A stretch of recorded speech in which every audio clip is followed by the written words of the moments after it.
As we showed you, Hillary Clinton and Democratic leaders spent Wednesday calling on their party to unite behind Donald Trump for the good of the country.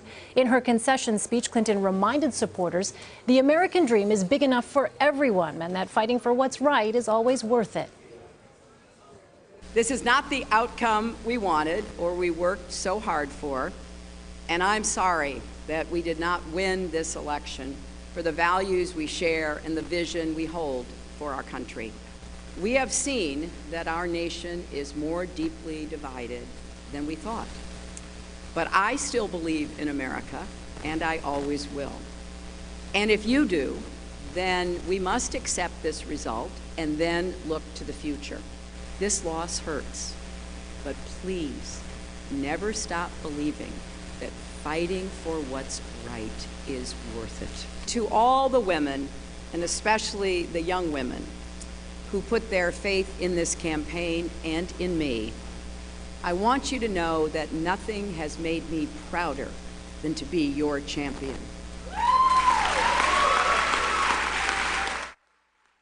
Nancy Cortez is in Chappaqua, New York. So, Nancy, you were at the Javits Center and then in the room during Hillary Clinton's concession speech. Describe for us what it is that you actually witnessed with these many Clinton supporters. What you saw, Elaine, was the combination of shock and devastation, and each of those magnified the other because this was simply a blow that no one saw coming, including those inside the campaign.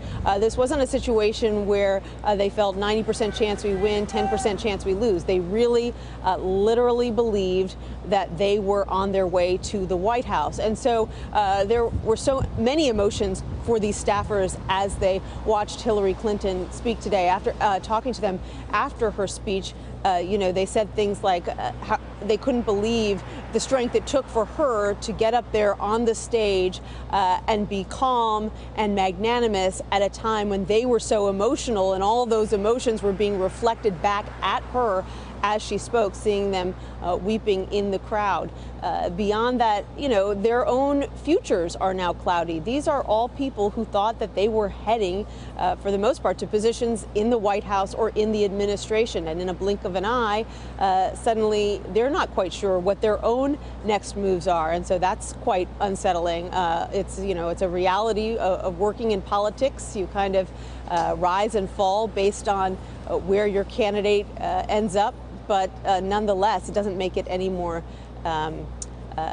comfortable knowing that that is just the way that it goes. And then beyond that, so many women, particularly young women who were there today and were also at the Javits Center, were so devastated because they were convinced that they were going to see the first woman president elected, and that was a really momentous achievement for them, and particularly for young volunteers, young staffers who haven't really been involved in any kind of a political loss before, let alone one of this magnitude. It really was a major blow that they are still recovering from. I wonder, Nancy, are campaign staffers any closer to understanding what happened?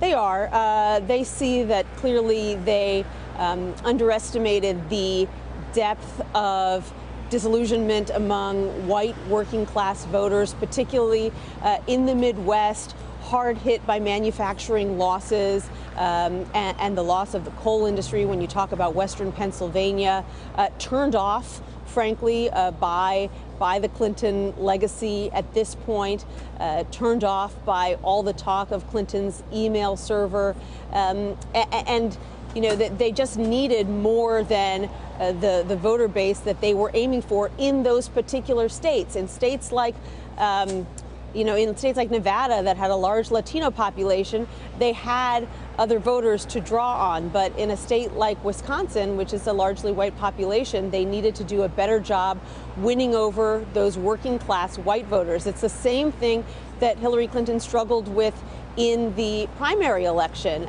Bernie Sanders really trounced her in the Midwest because of this issue of trade, the idea that other countries are stealing American jobs. And it was just a very difficult issue for her because she has been so supportive of trade deals in the past and because her husband was the face of NAFTA. And finally, Nancy, in addition to having followed the Clinton campaign all these many months, you're also our CBS News congressional correspondent. So let me ask you about House Speaker Paul Ryan. He's been at odds with Donald Trump for so much of his campaign. He actually, though the speaker did, credited him with saving GOP majorities in the House and Senate. He said that they're going to work closely to enact President Trump's policies. How does Speaker Ryan move forward from here?